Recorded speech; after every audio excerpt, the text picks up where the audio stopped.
Welcome back everyone to Cross Rifle Outdoors. Today we're going to be comparing an old chronograph versus a new chronograph. After Al saw my video of me shooting my chronograph, he graciously donated this Shootin' Crony Gamma model.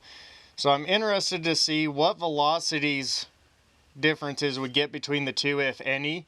One's a considerably older and one's pretty new.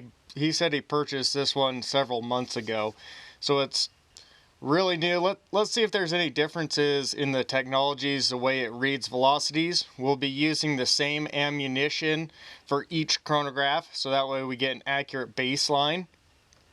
For the 45 ACP out of a Para Ordnance GI Expert, we'll be running a 185 grain semi-wad cutter. For the 40 Smith & Wesson, ran out of a Springfield XDM, we'll be running a 165 grain semi-wad cutter.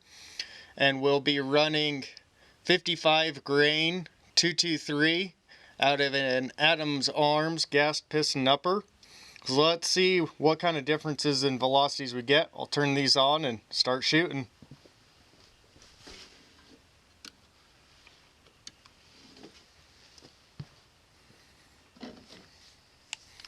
We'll do 3 shots into each chronograph and then we'll compare the differences. Up first is 45 ACP out of a Para Ordnance GI Expert. We'll shoot through the old chronograph first.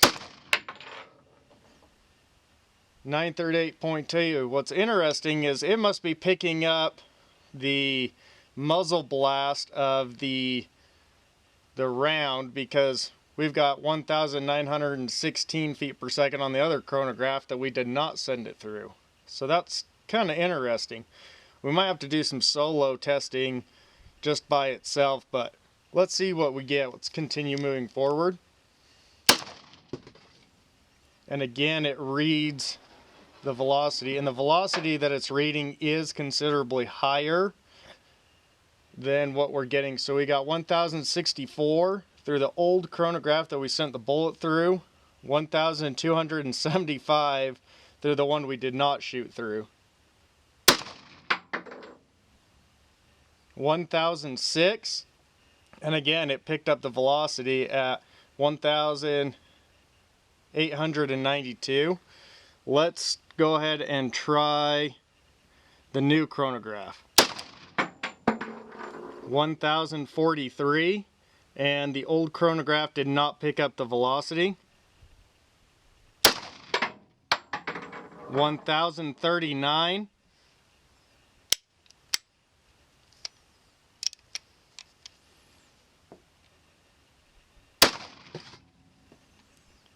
1,037.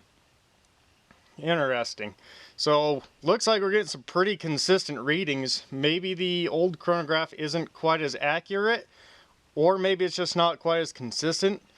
For those that heard the hammer fall, for whatever reason the slide did not return into battery, so we just had to push it forward, cock it again, and fire. We're going to continue moving forward with the Springfield XDM 40 Smith & Wesson 165 grain bullet. We'll shoot through the old chronograph first, 3 rounds, and I'm going to ignore whatever comes up on the new chronograph. That's just got to be muzzle blast. There's no rhyme or reason for that. So we're going to ignore that and only focus on when we send our bullets through. So up first is the old chronograph. We have an error. 998.7. 1,019. Now let's put 3 rounds into the new chronograph. 1,000. Yeah, it's giving me something. 1163 it looks like is the velocity. I'm not sure what it was showing up as.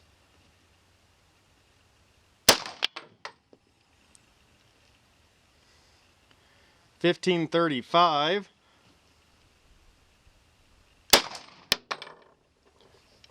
1463. So not quite as consistent as we were getting with the 45 ACP, but we're showing considerably higher velocities. Let's try some 55 grain 223. Again, we will ignore the new chronograph and just focus on what the old chronograph is showing. So we'll send 3 rounds. 2700, 2587, 2564. See if I can get a good angle here for the new chronograph.